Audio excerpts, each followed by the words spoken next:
So today we're talking about the flaming sword. So let's give some context, because some of you haven't been before, and so I want to give you a bit of an idea of what makes what I do so unique. I lived in Italy for 12 months within a Castello village, Monte San Biagio, if anybody knows of it, halfway, just out of Fundi, and I had a very intimate relationship with all these cards during the nearly 12 months that I was there. One of the things, cutting things down really quickly, was I had an aha moment of the shape of the hats. And I decided that given some stuff that had gone on earlier, and before I'd even gone to Italy, many years earlier, this concept of the lemniscate really sort of spoke to me. And the aha was that these were the keys for unlocking the layout of the cards. So in other words, normally the cards are sort of 1 to 21, and then the Fool. And most people do 3 rows, or they'll do different things in terms of the major arcana. But I saw these hats and the shape of these hats, and I started playing with the cards. And I had been playing with the cards many years before in that lazy 8 shape. And all of a sudden, it just sort of resonated, and it sat well, and you'll get a feel for that as we go through.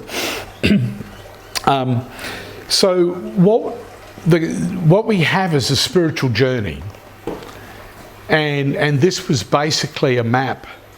It's a spiritual map that had been, and the thesis of my book was that it came or was inspired by the Cathars, who were neo-Gnostic Christians. And when I say neo-Gnostic, they weren't classical Gnostics. Even by the point of when we get into the 12th century and the 13th century, they were a new version of Gnostic. And part of what made them so different was that they had found a way of marrying so much more Christianity with their Gnosticism. And they had this lovely blend of this. Of course, they became very popular in the Languedoc region of southern France, so much so that it became a concern to the church. And the church decided, first of all, to try and convert them. It didn't work, and so they then went and created the Albigensian Crusade and systematically went through and eliminated the Cathars out of southern France. The remnants of those Cathars joined the Cathars that were in northern Italy. One place that was quite safe for the Cathars to exist was the region of Milan that was controlled by the Viscontis when we start to get to the end of the 13th century, going into the 14th century. The reason being is that they themselves have been excommunicated by the church as being heretics because of the things that they were doing. And so this became a safe haven. It was a funny mix because there was still establishments of the church throughout the Milan region, but there were a whole lot of the Milanese that really sought the services of these perfecti, who were the priests of the Cathar. And so we see this sort of mix of Catholicism and the Cathar teaching sort of coexisting for, not for long, but for some years. Eventually through the Inquisition, they were wiped out of even northern Italy.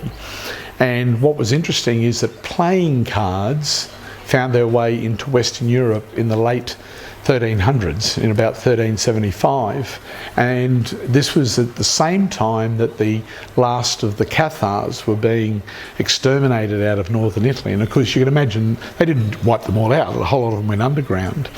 And it's my claim that they saw the benefit of portable stained glass windows.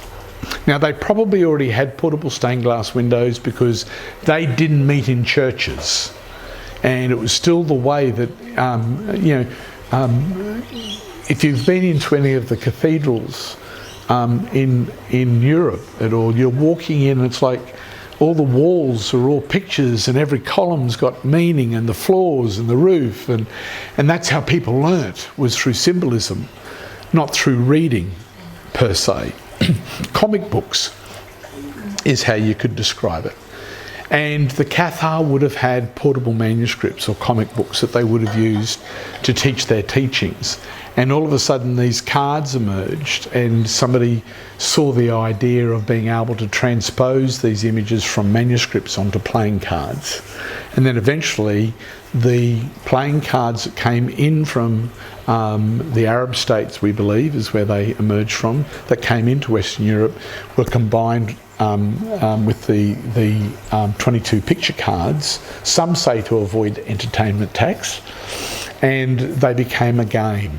What a great place to hide deep mysteries, is in plain sight. And so what we ended up with, literally for 200 years, the tarot, or tarocchi, as it was called, was basically used for games. There was no esoteric use of the cards for 200 years. It wasn't until we get to the Age of Enlightenment, until we get to the 1700s or late 1600s in France, that we start to see the idea of divination being used with cards.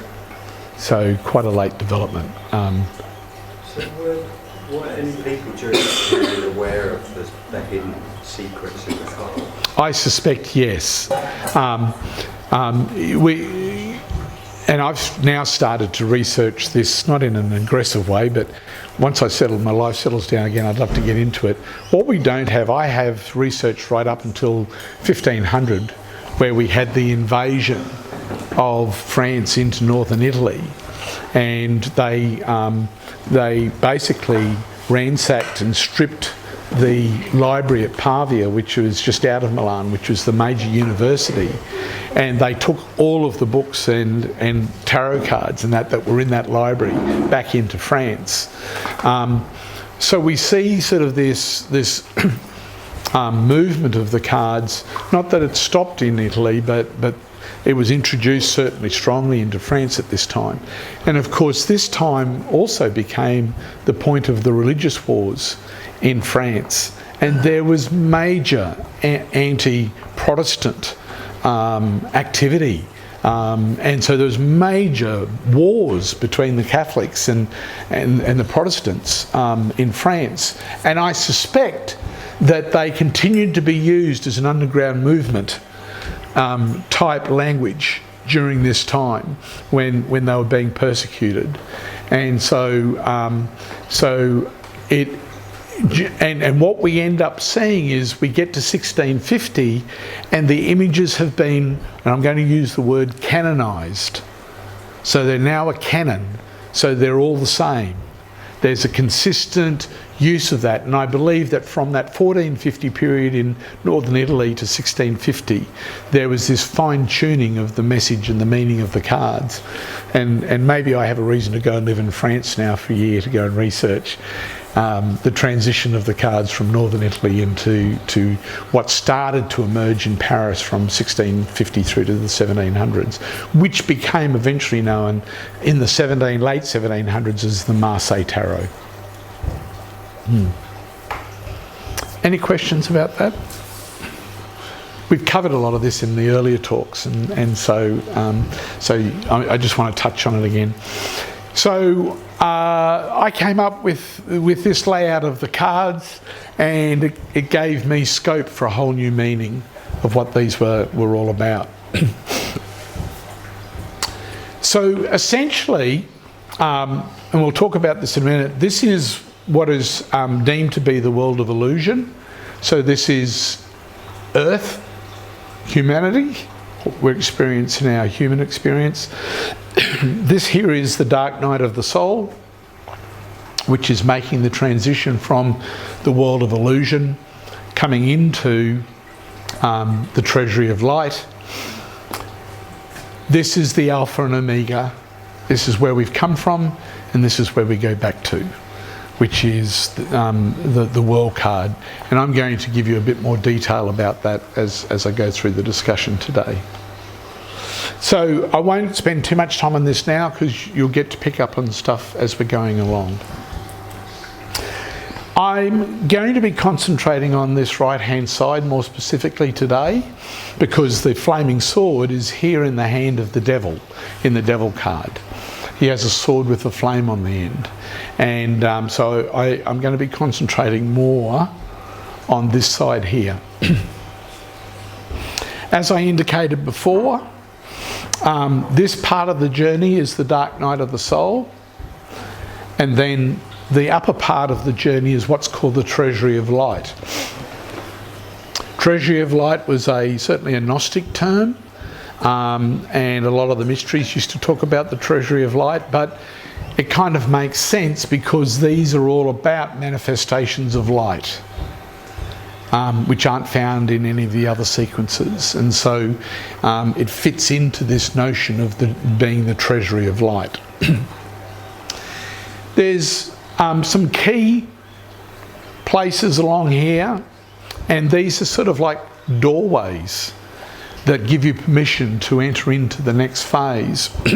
The first key is actually coming into this lower part of the journey, and many of you will have seen 2 lions at the entrances to buildings and cities.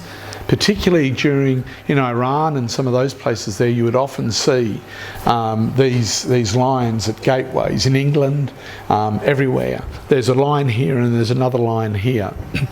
They're basically the key for you being able to enter into this part of the journey is a softened heart. They were there to test that the hearts of those who enter the building or the city were soft. How do we become soft-hearted?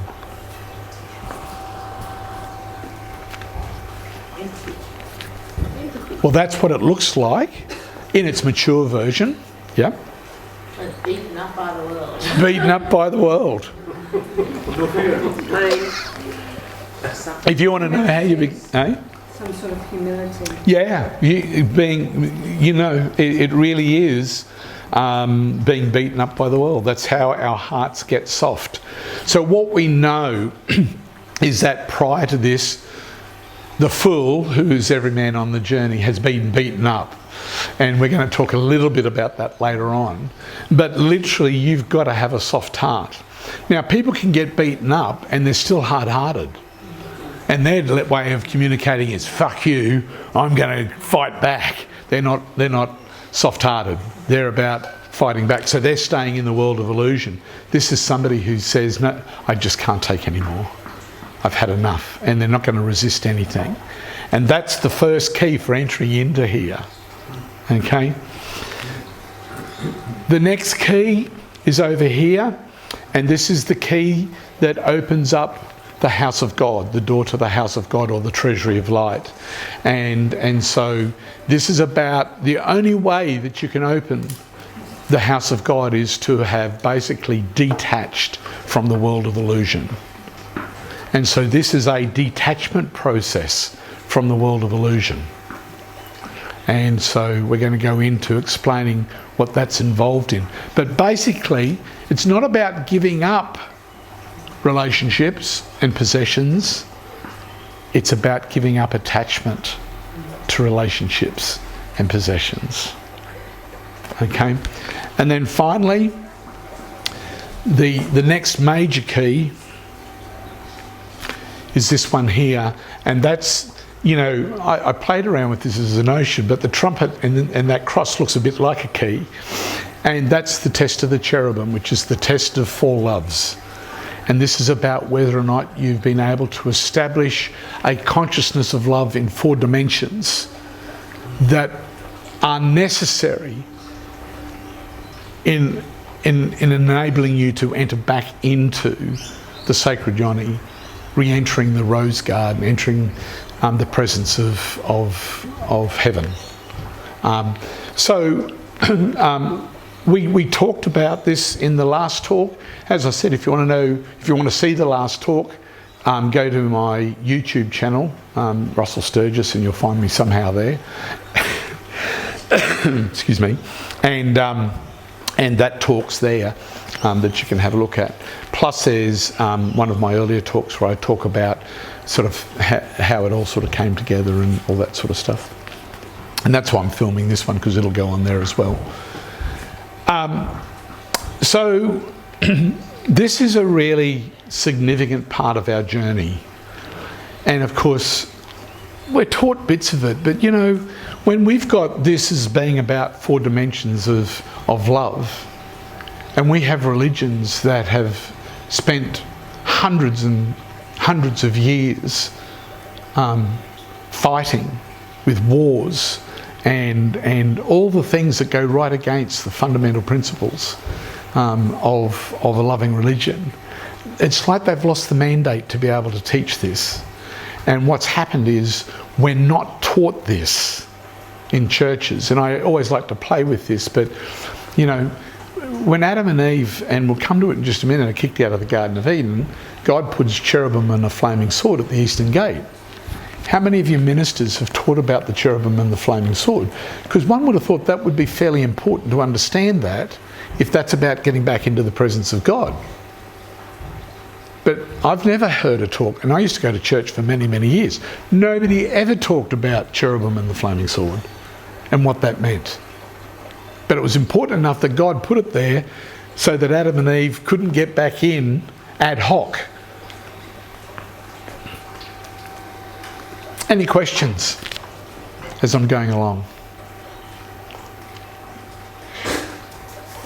Hi. So this journey, Russell, that is like that part of that figure 8, is that's the circle of light, or that there's a journey of the soul going around there, going sort of. Yep. And each of those, let's say those symbols and cards will have a different experience. Represent like, states of evolved like consciousness. Initiations type of thing, or would you say, or just evolved? Evolved consciousness. And it's about evolved love consciousness. That's really what it's about. It's about evolving love consciousness. And I was going to say, well, the Cathars also believed in Reincarnation. Reincarnation too. Yeah. So you don't just get one chance at this. They were reincarnations, which means that you get many opportunities to come back and have a go at working through this. Yeah. So the Devil card. One of the things that I was able to see was the link between a series of these cards and the Beatitudes. And so I'm going to expose you to some of those as we go through. So the Devil card relates to blessed are those who hunger and thirst after righteousness, for they shall be filled. The Devil card looks like he's actually the antithesis of that, and he is the antithesis of that. This is about desire for knowledge. This is about desire for the appetites of the body, is what he's representing, and basically this is the point where we sever through the process of the flaming sword our attachment to human appetites. And this is the point where we now hunger and thirst. We don't just we're not a little peckish. Hunger and thirst for righteousness. So this is the point where we say, this is what I am passionate about, which is then going into the treasury of light. And it's about passion for understanding profound love. That's literally what it is in its simple language. Passion for understanding profound love. So that's what we're going to be sort of talking about today. Okay, so let's give you some context. Garden of Eden. This is a Duomo in Milan, I think. I could be wrong, on the walls of the cathedral in Milan. Adam and Eve partake of the fruit of the tree of knowledge of good and evil. Duality. So they've now eaten fruit that has given them the idea that there's something that isn't God.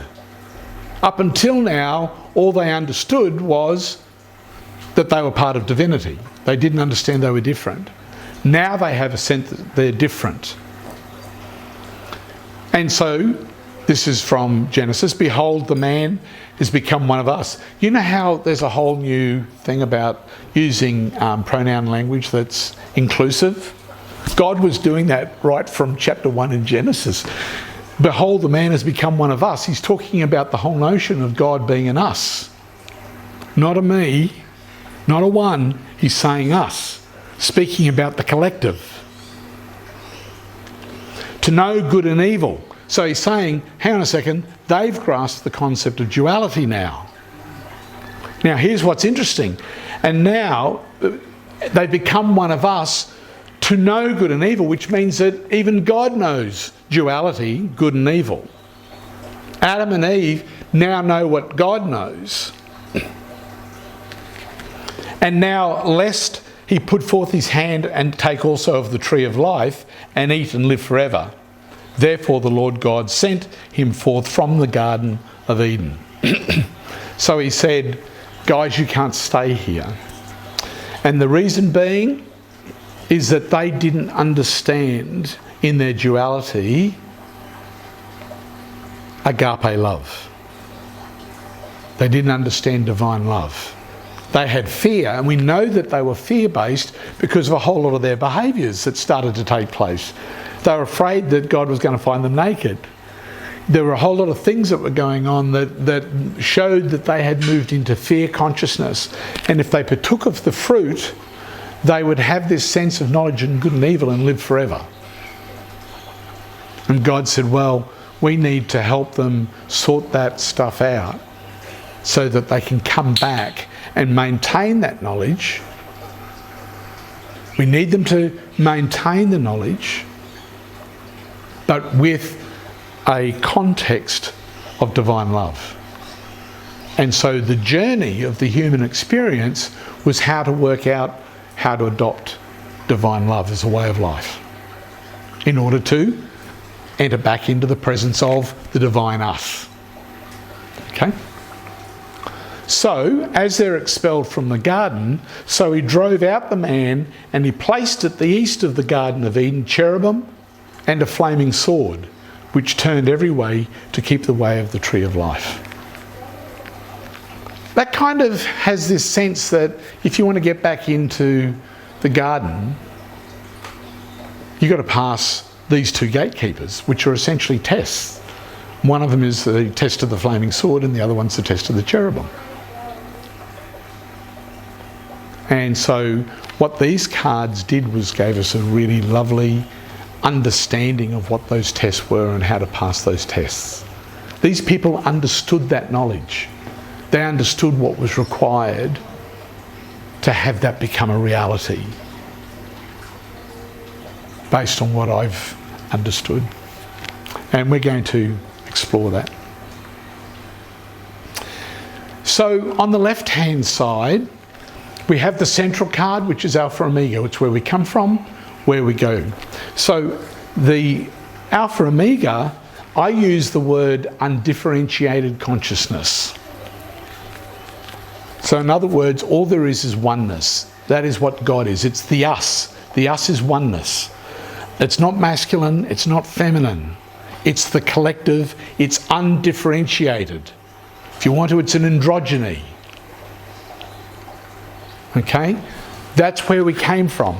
We partook of the fruit, we left the Garden of Eden, and then we moved into the place of differentiated consciousness. So now, the bull, the lion, the eagle, and the angel represent physical, mental, emotional, and spiritual. So now we relate to who we are in our differentiation through how we experience life mentally, emotionally, physically, and spiritually. In this context, spirit is associated with desire. How I think, how I feel, how I sense, and what I desire. And that's what makes us separate from each other, because we all learn to think, feel, sense, and desire differently. And so we have now found a place of differentiated consciousness. However, it's not until we pass through the veil, which is here, and we're now coming into human consciousness. This is the Empress, this is our mother, and she's giving birth.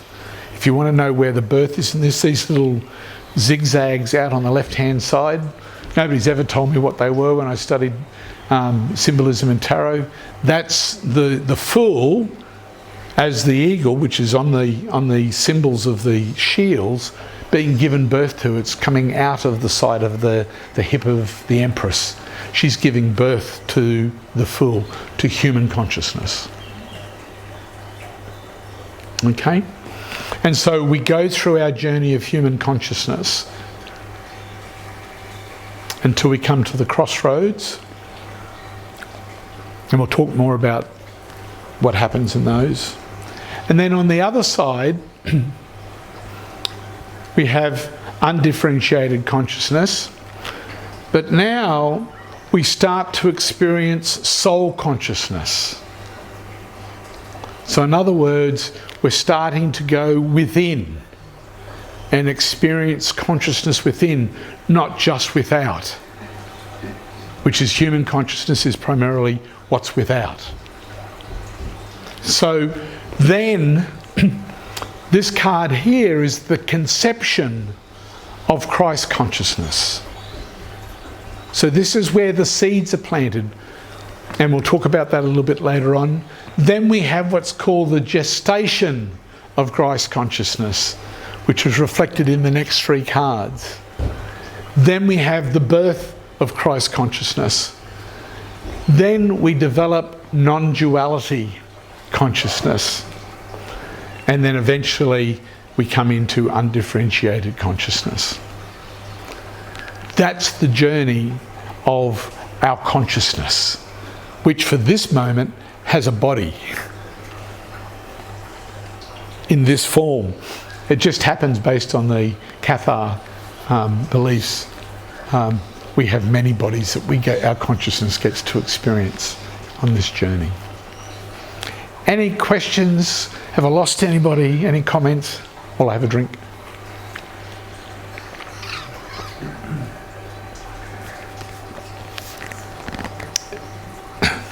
Is anyone finding this difficult? No? Is anyone having any ahas? Hopefully. Okay. Could you just explain the difference between differentiated consciousness and undifferentiated consciousness? So, yeah. So, undifferentiated consciousness means that there's nothing that's different. It's all one. That undifferentiation means nothing's different, which is the state of God or the divine. Differentiated consciousness is the notion that I'm different. And in its primitive state is reflected by physical, mental, emotional and spiritual. And they're the things that Adam and Eve were dealing with in the garden. Once they were starting to explore feelings, senses, desires and thoughts. They were thinking different to God. They were sensing different to God. They had different desires to God. So they were exploring differentiation. And all of a sudden they now felt they were different to God. They saw they were different to God. So that's the difference. Okay? I feel like that, from my experience, that undifferentiated consciousness, when you're in it, you actually don't have a knowledge of God because you are in your divine state. And then when you fall, that's where the concept of searching will come to manifest in the consciousness. Yeah. In my book, I do have a couple here if anyone wants to purchase one. One of the last things that I write in my book, when my body became you, there was no one else to serve but you. When my mind became you, there was no one else that I could call upon. After my consciousness was lost in you, there was nothing else to know.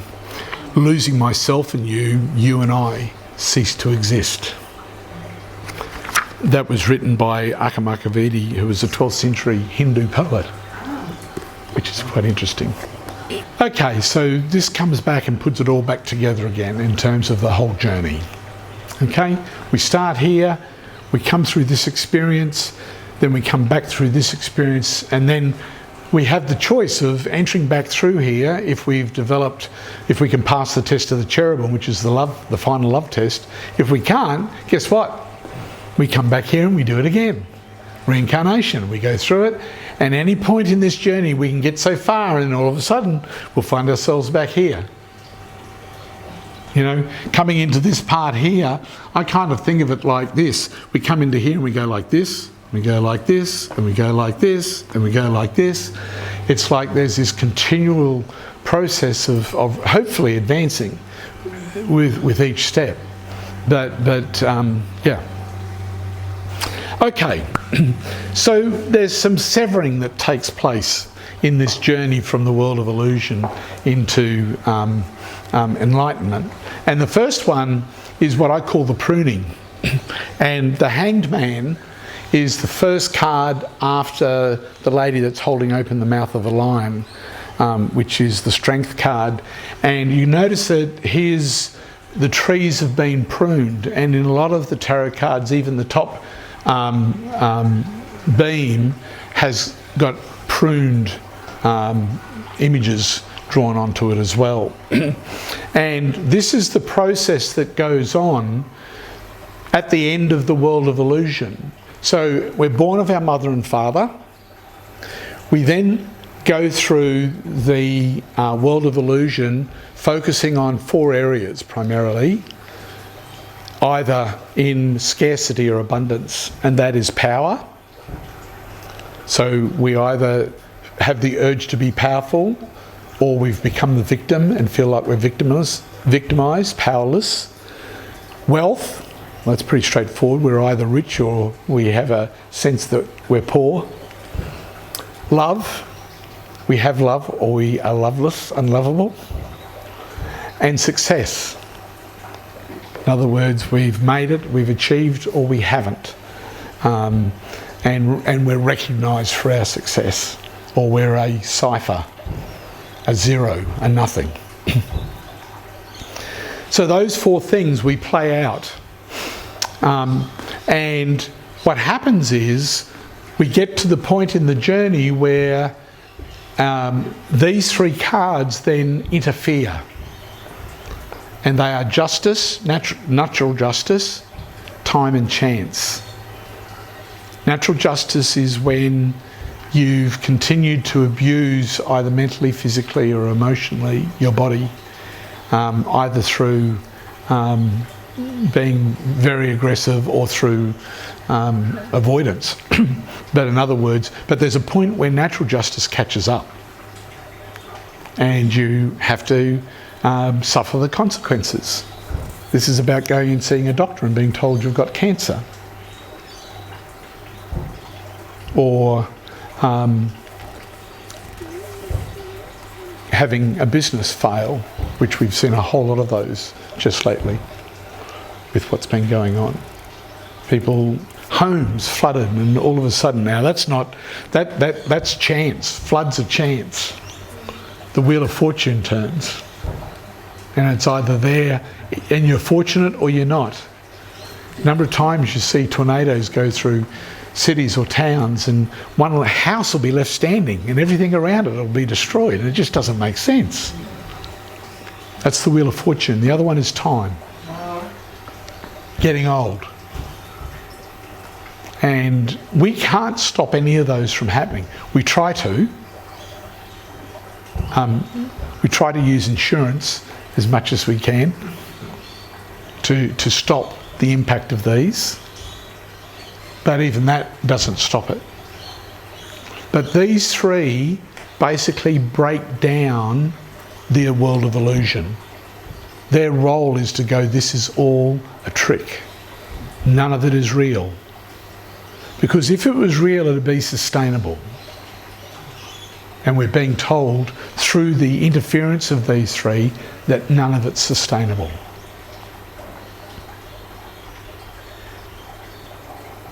That's a bit of a scary thought. So what they're doing is pruning. And the Hanged Man, La Pendu, has basically in a place where he's been stripped of everything. It's all been pruned.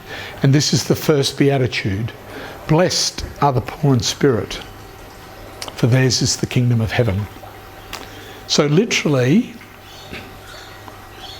poor in spirit is the state of having lost all of these things that you thought were important, that were actually interfering with your capacity to enter the kingdom of heaven.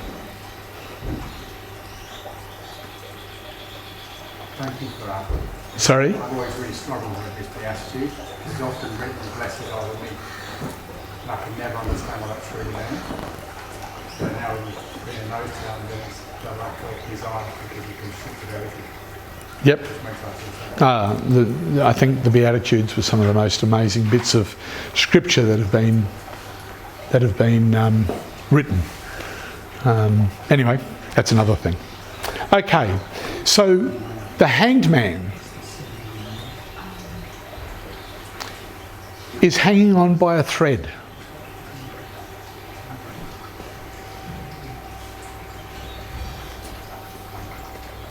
Any ideas what that might mean?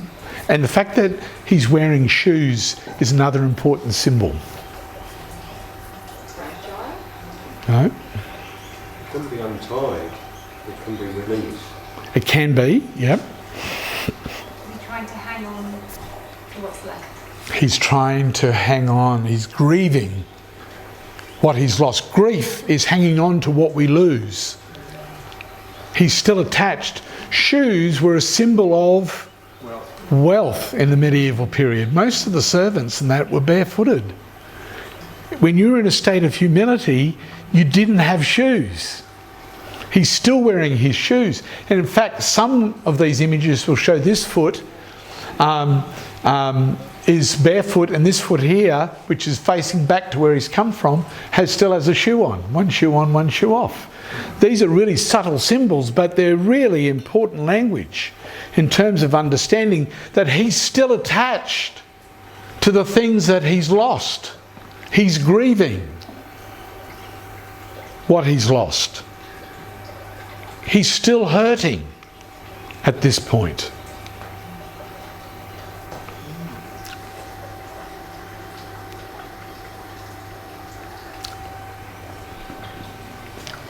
Hold that for a moment, we'll come back to it. I want to talk about the tools of transition. The tools of transition are a scythe and a sword. Now what do you get from that? This is going to hurt. You don't have a scythe and a sword there and it not going to hurt somehow. Okay? But here's a really important principle of what they represent. This is from Matthew 13. It says, when you can see with your eyes, hear with your ears, and understand with your heart, I will heal you. In other words, when something is observed, it heals or it changes. Is that like that detachment? Well, observation is by being fully the observer, you're in a place of detachment, absolutely. So seeing with your eyes is observing, hearing with your ears is observing. When you can understand with your heart is observing. They're all statements of observation. And if you can do that, then you can heal. So these tools have to be some form of observation. Is observation that painful? Maybe. So here we have the card immediately after the hangman, which is the second beatitude. And it says, blessed are those that mourn, for they shall be comforted. And as I explained, grief highlights our attachments to power, wealth, love, and success. So this then has to become, based on what I said, mourning essentially has to become a mechanism of observation, and that's really what it is. Mourning is giving an external expression to our grief. If you think about what mourning was, it's where women would wail. Yeah? And what they're doing is creating an external expression of what's going inside. What does that mean? Now you can observe your grief. While it was stuck inside, you can't see it. Which means that you have this perpetual connection to what you've lost. And so the process of mourning is where we go through. So what would be other ways of externalising your grief? Sometimes an addiction. Sorry? And people go into an addictive personality, but Oh, if they don't want to deal with it, yeah. Yeah. But what's a way that you could... Anger. Yeah. Oh, they'd go to party and get drunk and like the Irish and do all that. Let's talk about healthy ways of doing it.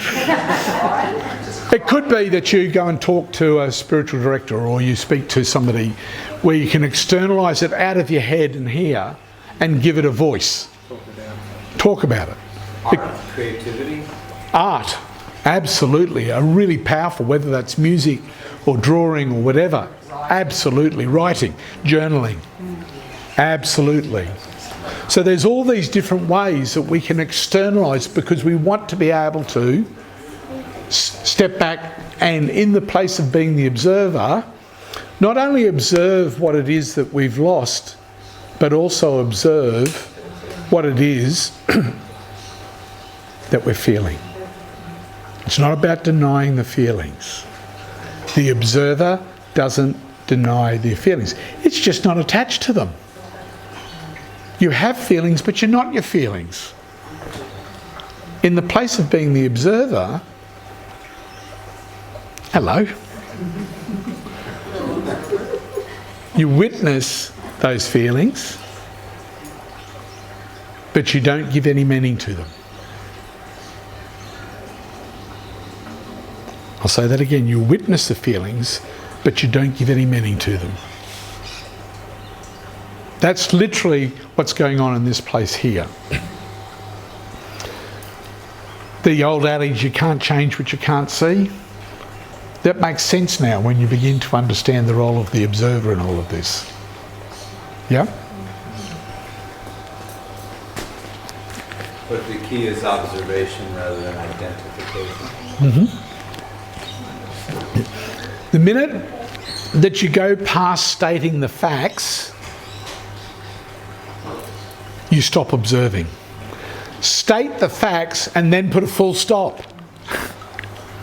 State the facts, put a full stop. If you put a comma there, now it's about your distortion of the facts. Is it like writing things down, something that's happened or something that's happened, and then burning it or something? Oh, you can do whatever you... Absolutely. If you feel the need to do that, yeah.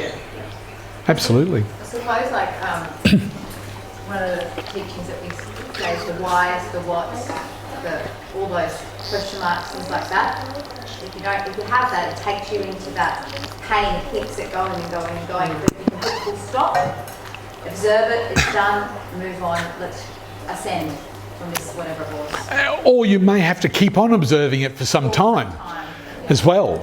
Yeah, but you've got to be able to get to that point where you can put a full stop and not a comma. What we invariably do is put a comma. Yeah, and you think about when you're in an argument with somebody and you're having a discussion. Many times we go beyond the facts and we have commas, and we have lots of commas, as opposed to just stating facts.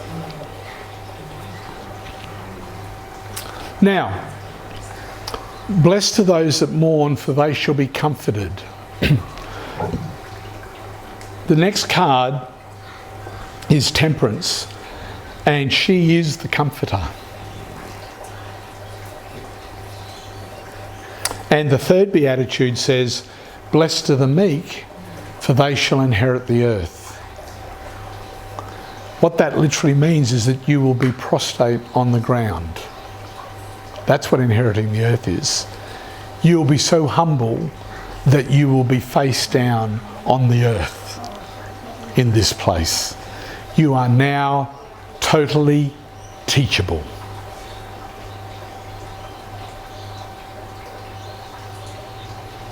That's the natural extension of being the observer, is in fact you actually develop a humility or receptivity to new knowledge and understanding. And in fact, she's the spirit of wisdom. The Christian Church called it the Holy Spirit. That this is the spirit of wisdom. And you can see what she's doing is pouring into an empty vessel. You've been through an emptying out process. Between grieving and mourning, you've emptied out. And now you're in the place of being refilled. This is the point where you are given new knowledge, understanding and wisdom. And the key here is that the rose, the 5-petal rose, is no longer white. It's now red. The 5-petal rose was the symbol of the Virgin. And what we now know is that a conception has taken place. And in fact, this is the conception of Christ into our being. It's the seed having been implanted in the context of knowledge, wisdom and understanding. Now, it's only a seed that's been planted, but this is really important, is the fact that that's a red 5-petal rose, because that was the symbol of the Virgin having been conceived by the Holy Spirit. Oh, funny that. We're going through the same experience. This isn't a gender issue, male or female, you become impregnated in the spiritual journey.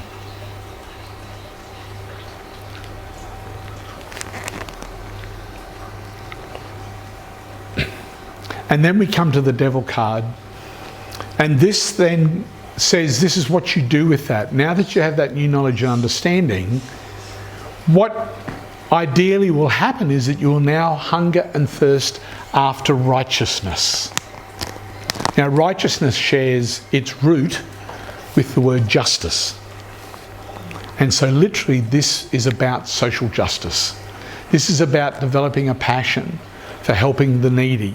So, you know, when we go to Matthew 25, he says, you know that you're sort of in my camp when you feed the hungry and visit the sick and go and visit people in prison and all the things that he lists. They're works of mercy is what they were called in the 18th century.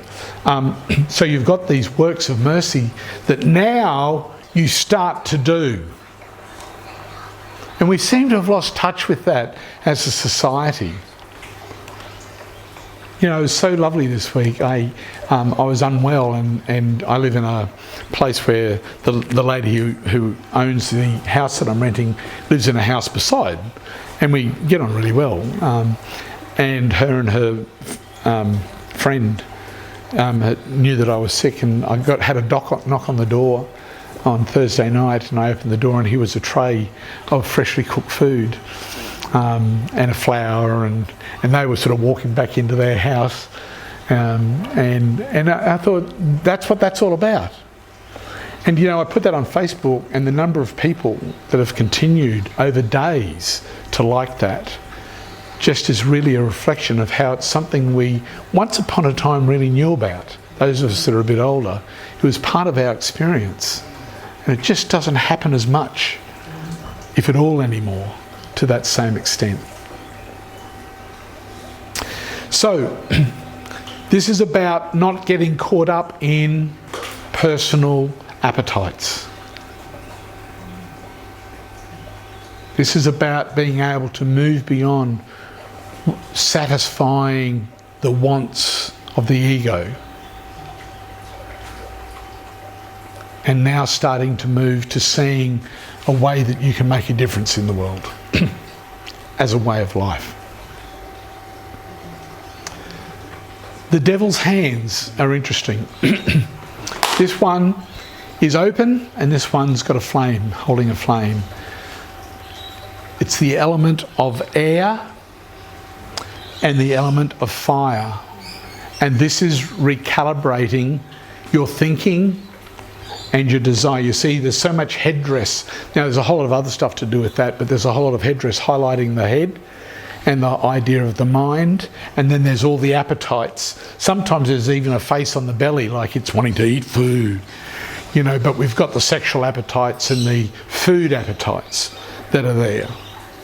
So this is about recalibrating these parts that related to the angel or the man. Remember the in outside of the world card, you had the bull, the lion, the eagle, and the angel. They represented our states of. So our state of thinking was represented by the man or the angel, and fire was represented by the lion. So this is recalibrating the masculine, because they're the elements of the masculine: thinking and passion, desire. And so it's recalibrating the masculine at this point. The devil's sword. The sword and the flame were fundamental to the story of the Abrahamic test, the sacrifice of Isaac. And ultimately, this is the significance of the flaming sword.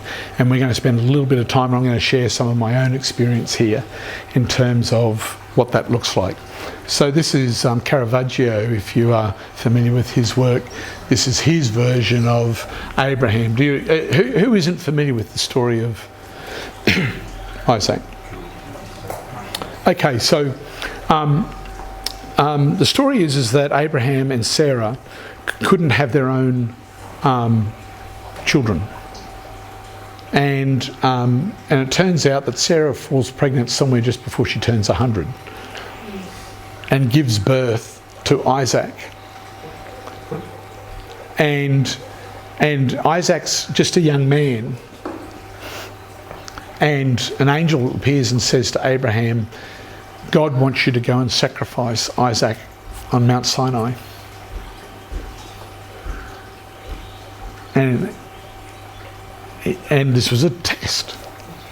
You know, God wanted to know whether he loved Isaac more than... But it was more to it than that. What we know is that Abraham had a real issue about children and wanting to connect with children, partly because of his own experience with his own father.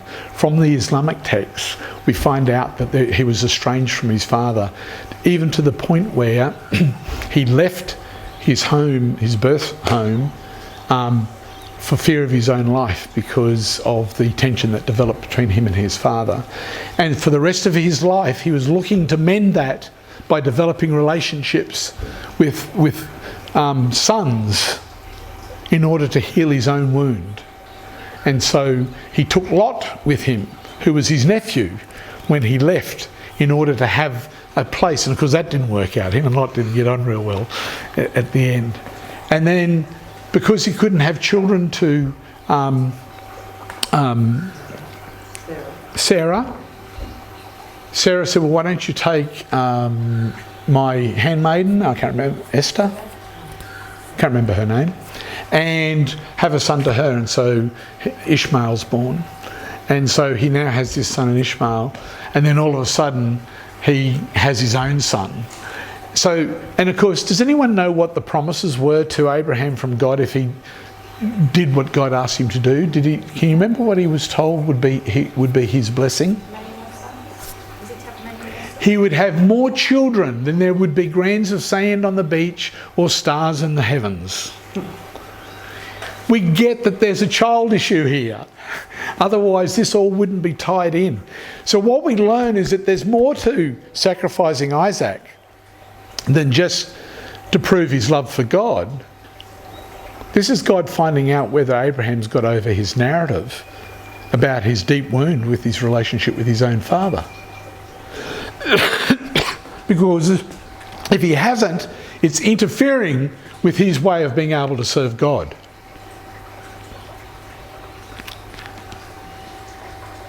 The Jesuits and Aristotle were both accredited as saying, give me a boy until he is 7 and I'll give you the man. Most of our programming is established by the age of 7, and some are now suggesting by 5. most of our programming is complete. We have other things that come along that sort of add to it and embellish it, but the core programming is completed. Our parental programming comes from the Emperor and the Empress.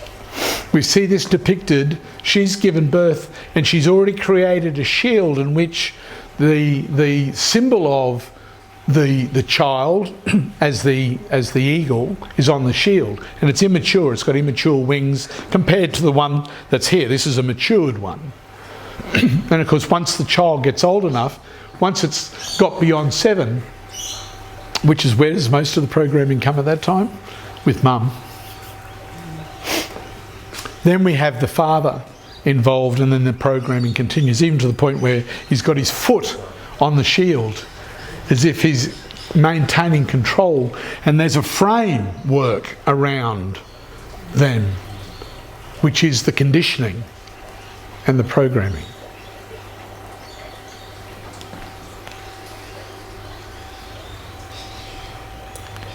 Give me a boy until he's 7, that's me as a 7-year-old, and I'll give you the man, that's me 20 years ago. While I was still playing around in the world of illusion. While, as you can tell, I had a healthy appetite.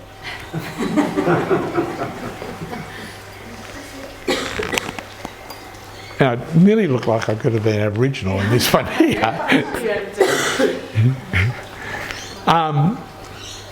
But that's what goes on. You mightn't be carrying your stuff like I did on the outside. Mind you, mine was on the inside too. You could be carrying your stuff inside. But nonetheless, this is what we deal with in terms of our programming.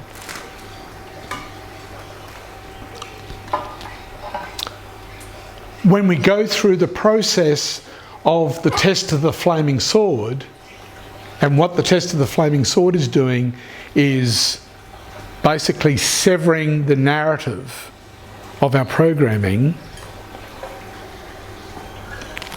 then we go to places like this.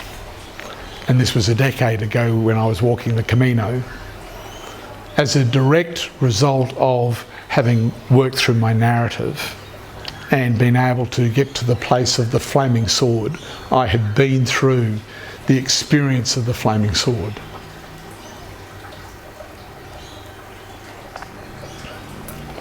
This is how it comes about. It's me. 3 Loudon Road, Dalby. My mother had a full-term pregnancy that didn't survive 1 day. So she gave birth after 9 months and the baby died in the first day. I was her remedy for her grief. So she was in, as you can imagine, a major place of loss, and the doctor said, have another baby. And so she fell pregnant with me. Mum and Dad moved towns a couple of months before I was born. So she's still dealing with postnatal grief. She's pregnant. She's moved house. She doesn't have any of the support network that she had in her previous town, which was Toowoomba, if any of you know the region, and they're now living in Dalby. New house. My dad has begun a new business. She's got 2 older boys, and I'm born, and then she falls pregnant again pretty well straight away, and she gives birth to another son who is born 6 weeks preemie. Here's my narrative. Being cut off from my maternal nurturance at an early age, I took care of my own needs through seeking pleasure and working hard to get others' approval, including my mother's.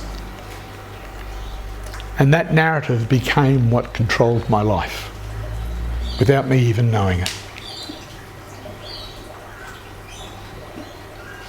My whole life was dictated by that. My pleasures, obviously food. But here's the interesting thing. My mother, when I was 15, got involved in complementary health and all those sorts of things. And guess where I went? into complementary health. I found a receipt the other day from 1975, 6th of November, 2 days after my birthday, 1975, and it was for a pendulum. My mother was into pendulums and radiesthesia, where you use coloured cottons in a copper frame to do distance healing and all that sort of thing.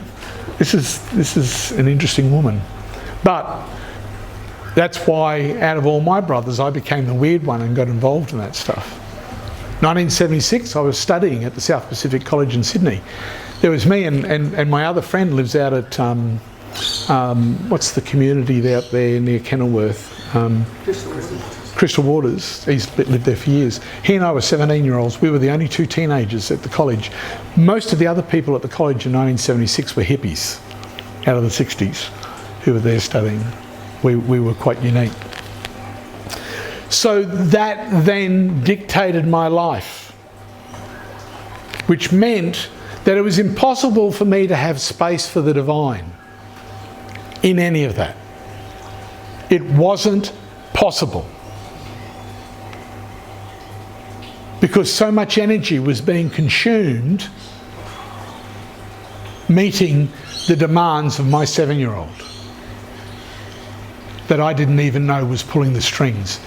And here's a really good picture for it. Imagine you're the puppet and your 7-year-old's the puppeteer, and he or she is pulling your strings.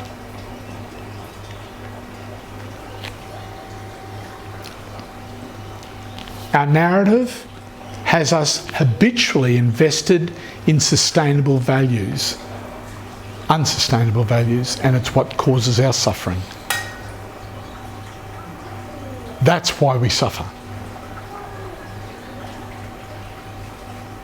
So what I'm suggesting is that when you can engage the test of the flaming sword, you minimise your suffering. It becomes just about a non-event as part of your life experience. What Jesus said, I will heal you. That wasn't Jesus that was saying, I will heal you. That was the Christ is saying, I will heal you. Sacrificing your Isaac is about becoming the observer of your narrative as it plays out in your adult life.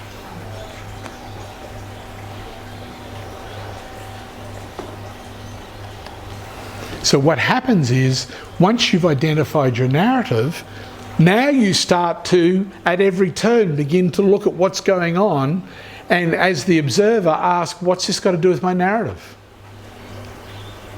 What's this got to do with my story? I can tell you this, that any time you're discombobulated, it's because of your story. Every single time. Every single time you feel exuberant and wonderful, it'll be because of your story. Because what you're doing is giving value to what's going on. Nothing in and of itself has a value, only the value that you give it. And so if it's painful, then it's from your filter of your own suffering, based on your narrative. And if it's joyful, it's from your filter of your own narrative, because it's relief from the suffering, from your story.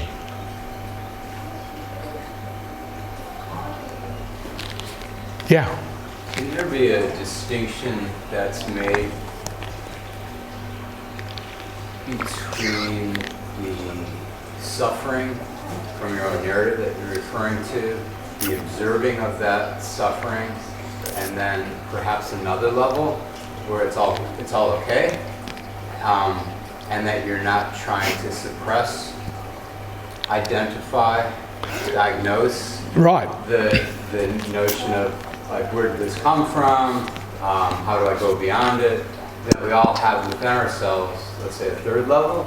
That's just that's the blank page that this story is written on. Yeah. And that if you allow yourself to be with the suffering, if you allow yourself to sort of like not have that curiosity of let me get to the cause of this symptom. And you just go like, yeah, and that's the story of life, but I'm not the story. So that next level is mindfulness. So the observer is the intermediary, and then the next level is mindfulness. And mindfulness, in my definition, is remembering in each moment that you have a choice to be kinder to yourself, to others, and to the planet. And so this is the point at which you develop love consciousness as the filter, ultimately then. But that doesn't necessarily stop the suffering, you're just not identifying with the suffering. Absolutely. So you're watching the movie, but you're not. Absolutely. Well, and you can do that though in the observer. Yeah. That can, even before you get to that place of mindfulness, you can actually be in that place of not identifying with the suffering, even though it's there. Absolutely. So the fixation that we often have about trying to get rid of the suffering, trying to figure out where the suffering came from, how to deal with the suffering, could all be remedied by cultivating another level, which is just the other, you know. And you've now just preempted the next part of where I'm going. No! That's absolutely spot on. Thank you.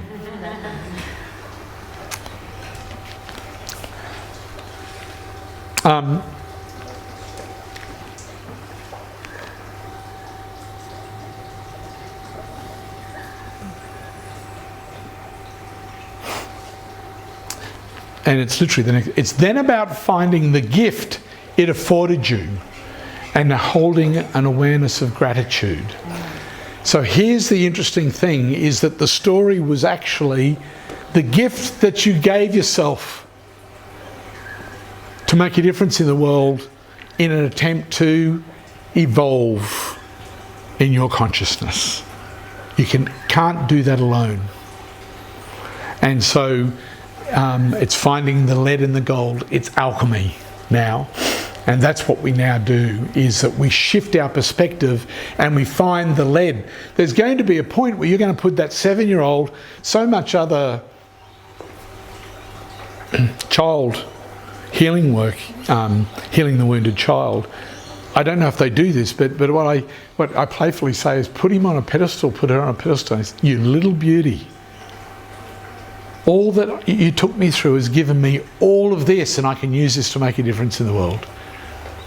The 7-year-old's got exactly what it wants, which is the recognition that it has worth and value, because that's what's driving it at the end of the day.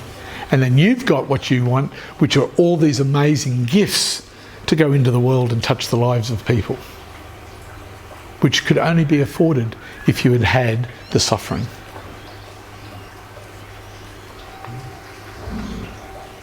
Then you take those gifts and find a way to use them such that it makes a difference in the world.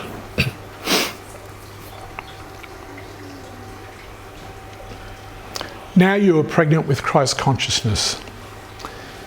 You are moved to be fully engaged using your gift as works of mercy. Here the water, emotional and earth physical expressions of consciousness are being blessed through our service. So we recalibrated the masculine, and now this is a recalibration of the feminine aspects of consciousness. And they're becoming all service orientated in terms of what their roles take. But in some art, she's much more pregnant looking than what she is here, but she's pregnant at this point. And that's, the conception took place with Temperance, and now you've, through the gestation period, in terms of, and which means that you're now living a life based on being merciful. You're hunger and thirsting after righteousness. And all of a sudden the horizon changes. The tree of good and evil's behind you now, and now you can see the tree of life. The values, these relate to the menorah in the ancient temple, the Jewish temple, and each of those 7 candles represented wisdom, knowledge, understanding, awe of God, piety or reverence, devotion, and listening to the Holy Spirit. That's what they represented. So now these are the things that are most important to you. Wealth, power, love and fame aren't important anymore. You've fully aligned yourself with spiritual values, and they're sustainable. That's the beauty about them, is that once you're linking into those, they can't be taken away from you. Nothing can take those away from you except yourself, except your 7-year-old.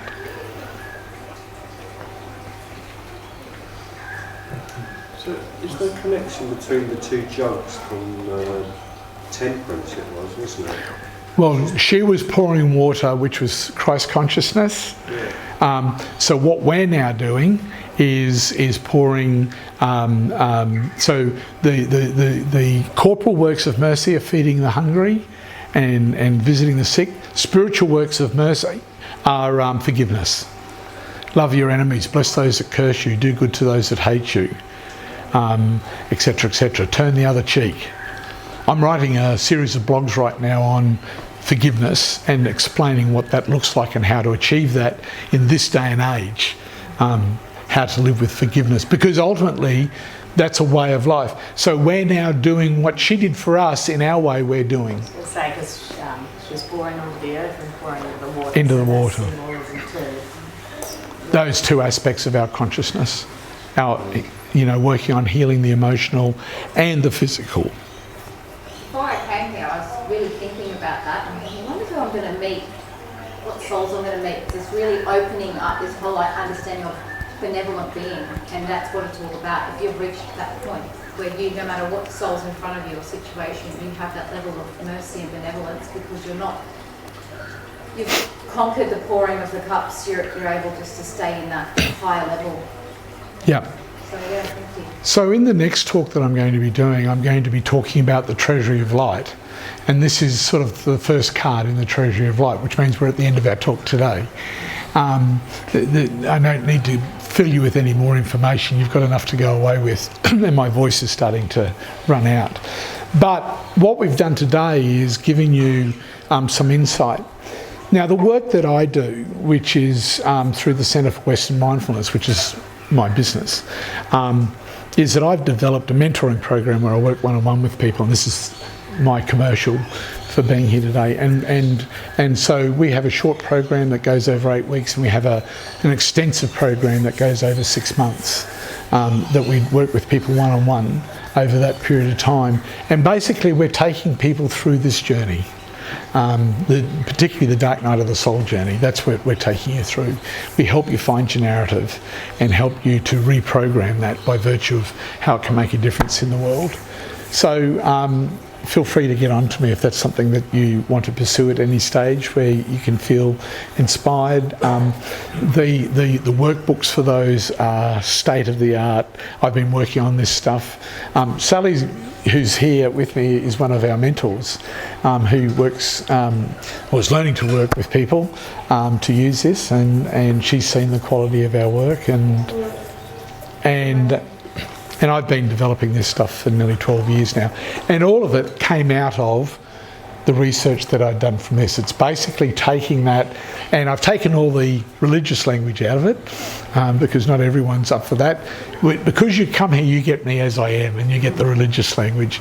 But what I do in our mentoring program doesn't have any religious language in it, but it is aligned with scientific language, because we talk about neuroplasticity and neural pathway development. All of that science completely relates to everything that we're talking about here. And so we incorporate that side of it in that part of the program. And that ranges from about $1,300 for the short program up to $4,000 for the long program. Most of the sessions are about an hour and a half once a week.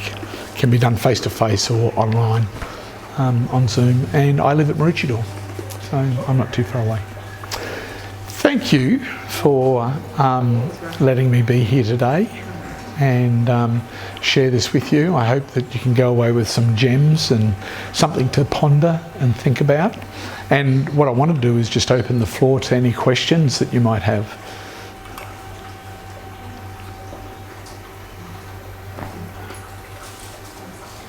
In the first slide, you mentioned the word illusion.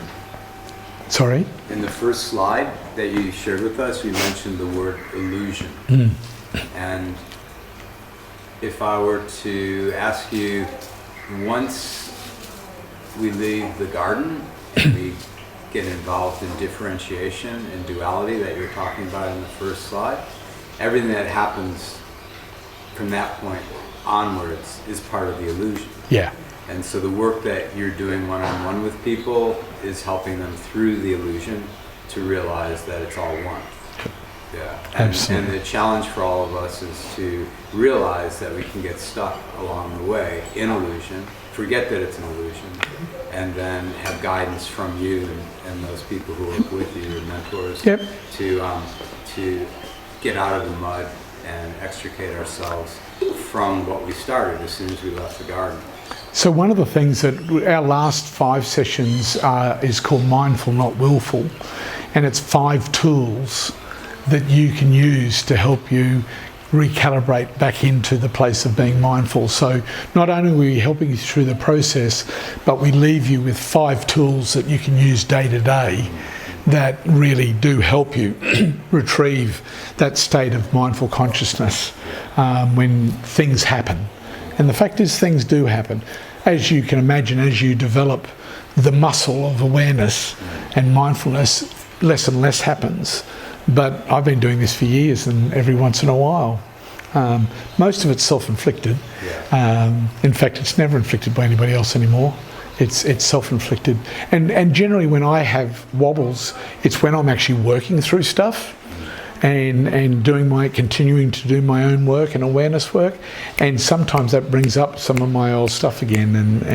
And sometimes, fortunately, I have a partner who's a mentor with my work. So she and I can sit and talk, and she does the same with me. So we have the blessing of being able to work with each other in that way. Yeah.